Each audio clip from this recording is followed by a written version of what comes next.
Welcome to the Deep Dive, your shortcut to being truly well-informed. Today we're doing just that by plunging into an incredibly unusual book. It's called Closed Bottle for You. That's Zaprta, Steklenica in the original Slovenian. Quite a title. It really is. And what makes this deep dive, well, unique is our source material. We've got direct excerpts from the book itself, including its reading guide. Which is pretty structured, yeah. And maybe the most fascinating part, really personal, anonymous feedback from readers who actually identified themselves as officials. Uradniki, they called themselves. That's intriguing. So our mission today is really to unpack this book's core message. It's about individual responsibility, but within these huge systems we're all part of. And, to maybe reveal how it aims to fundamentally transform how you perceive and interact with all those protocols governing daily life. Okay, and the starting point for the book, its core critique, it jumps right into what it calls the Meniji okay trap. Meniji okay. That translates to, it's okay for me. Exactly. But it's not just a phrase. The book argues it's this sweet, comfortable, but dangerous mindset. It basically encourages people to, well, avoid thinking too hard, avoid taking responsibility. And crucially, it lets them ignore the invisible, the bars of the cage of the system they're in. So a kind of comfortable apathy. Precisely. And the book says this leads people to become just gears in the machine, blindly executing orders, never really questioning the bigger picture or the real impact. Okay, so this Meniji okay trap sounds like maybe a symptom. What's the actual system that, breeds this or thrives on it? The book has a pretty specific name for it, right? It does. It calls the system the algorithm. Algorithm, like algorithm, but more. Yeah, exactly. It's presented as this unseen force that operates through institutions, protocols, subtle nudging, our reliance on digital tech. You can sort of picture it like a pyramid. Architects are at the top, and there are nodes in the middle. The book says these grind people down, and they're the players at the bottom. That's basically us, often blindly executing commands. Yeah. And what's really interesting, you mentioned this before, is who the book is actually talking to. It's not the uniform, right? Not the job title, but the actual person inside that role. Exactly. Whether you're an official, a police officer, a doctor, a teacher, any cog in the machine, as the book puts it, it's speaking directly to you, the person. So how does it see these different roles fitting into the algorithm? Well, it reinterprets a whole bunch of everyday jobs, showing how they become part of this system. It's less about their traditional function and more about how they execute instructions without maybe asking why. Can you give some examples? Sure. So administrators or officials, they execute their defined roles, often without looking at the broader context. Police officers, seen as sort of reward mechanisms for following the system's rules or punishment if you resist. Okay. Doctors. The book suggests they could become executors of digital prescriptions, maybe focusing more on data entry than the person. Right, the EHR trap. Exactly. Teachers. Optimizing output competencies, standardized results, rather than fostering critical thinking, fitting people into slots. Journalists, described almost as moderators of consciousness, shaping reality, maybe driven more by engagement algorithms than just pure reporting. Wow, that's a sharp take. It is. And then you have IT specialists, system administrators. The book calls them the hidden architects. They build and maintain the digital infrastructure the algorithm runs on. So listening to this list, it's clear it's not just about government jobs or public sector roles. This definition of an official seems way broader. Absolutely. Yeah. That's a crucial distinction the book makes. An official isn't defined by who signs their paycheck, public or private. It's about whether they execute instructions from the top as part of the algorithm. So the actual law might even be secondary. In this context, the book suggests the algorithm's internal logic can sometimes supersede even established law. Think about it. A private doctor managing health data through mandated electronic records. Or a teacher using Google Classroom because it's the required platform. Exactly. Both are, in this view, executing instructions that feed this larger systemic logic. They become officials in the book's terms because they're operating within that automated logic. It's about the function, not the employer. Okay, that paints a really stark picture. The Meniji okay trap, this pervasive algorithm. If we're potentially all caught up in this, what's the book's way out? It sounds like it rejects, outright revolution. It does, explicitly, which brings up the key question. Right. What happens when the individual players inside this system, Well, when they wake up. Right. The book's argument is that when people within the system awaken, the whole pyramid structure starts to become hollow. It loses its power from the inside. So it's not about external rebellion. It's framed as an inner resurrection.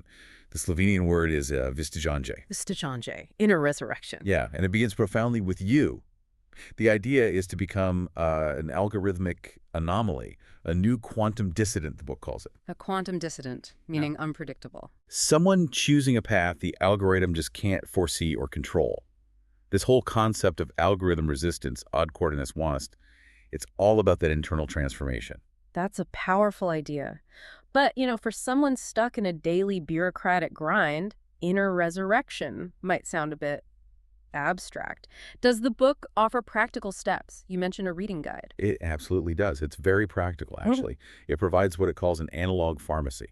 An analog pharmacy, like medicine for the digital age? Sort of. It's a series of concrete steps, a kind of structured process for an official reading the book. It breaks it down into phases. Phase 1 is perception. First few days, just really seeing the system. Phase 2 is self-recognition. Days 4 to 7, seeing your own part in it. Okay. Phase 3, week 2 is inner resistance, starting to push back internally. And phase 4, week 3 onwards is transformation, making it an ongoing practice. And within these phases, are there specific things to do? Yes, specific exercises or rituals of awakening, little actions designed to break that automatic behavior. These are the prescriptions from the analog pharmacy. Like what? Okay, so one is the 3 breaths exercise. Really simple. Before you interact with a client, whether it's face-to-face or on the phone, you take 3 deep breaths and you silently say to yourself, "My innermost opens." It's about bringing intention, humanity, back into the interaction. Wow, just 3 breaths. That's incredibly simple, but I can see how that could shift things. What else? There's maintaining my observation diary, basically writing down every automatic response you notice yourself having during the day. That sounds like intense self-awareness homework. It is. Then there's the 48-hour digital fast, completely logging off to kind of reset yourself. It also suggests things like write 1 letter without the algorithm, meaning write something genuine for a real person, not for clicks or metrics. Not for the machine. Exactly. And maybe one of the most potent, ask 1 honest question. Just 1. An action specifically aimed at breaking the automatic flow of an interaction, injecting real human inquiry where protocol usually reigns. Asking a real question instead of just processing the form? Right. And when you put these small practices together, the book calls it bureaucratic judo of the highest level. Bureaucratsky judo na wyższym stopniu. Bureaucratic judo. So using the system's own weight against itself, but internally? Precisely. Using its momentum, but redirecting it through these small conscious acts. It's quite clever. And this theory, this judo, it really comes alive in those testimonials you mentioned. Yeah. From the actual officials who read the book. Their feedback sounds pretty raw. It really is. Incredibly insightful. Take Official 1, for example. They described feeling, well, shock. Shock. Why? Because the book didn't paint them as a hero or even just someone doing their job. It depicted them as a component, just executing orders they maybe didn't fully grasp. There was this sentence, "I don't treat, I just do my job." That hit Official 1 really hard. They recognized it as something that they did themselves, hiding behind the duty, because it was comfortable. Wow. And And for them, that simple 3 breaths exercise, they saw it as a direct call to inner awakening. Okay.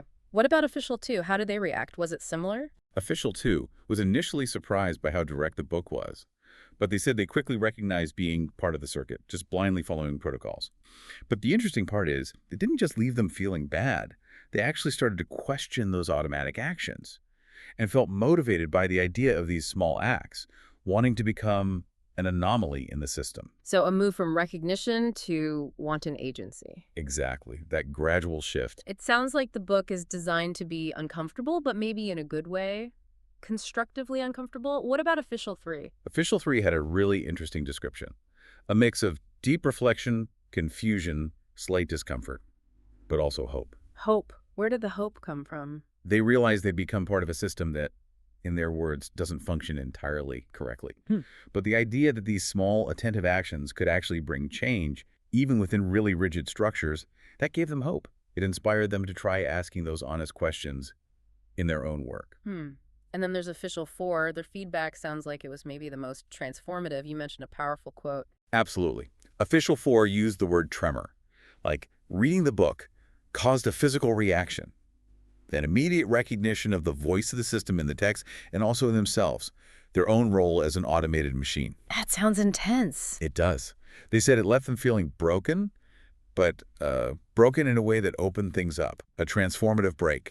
They realized their past empathy had often been just simulation, going through the motions. Wow. But here's the profound insight they reached.